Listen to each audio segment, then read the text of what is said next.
ছোট্ট সোনামণিরা, আজকে আমরা শিখব ৬টি প্রধান ফসলের নাম বাংলায় আর ইংরেজিতে।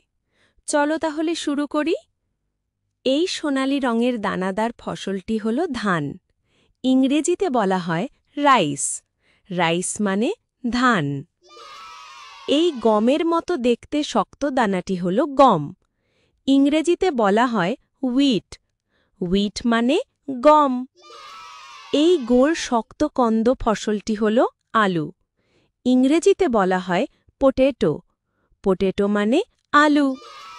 এই লম্বা কাঁচা শস্যটি হল ভুট্টা। ইংরেজিতে বলা হয় মেজ। মেজ মানে ভুট্টা। এই মাটির নিচে জন্মানো মিষ্টি ফসলটি হল চীনাবাদাম। ইংরেজিতে বলা হয় গ্রাউন্ডনাট। গ্রাউন্ডনাট মানে চীনাবাদাম।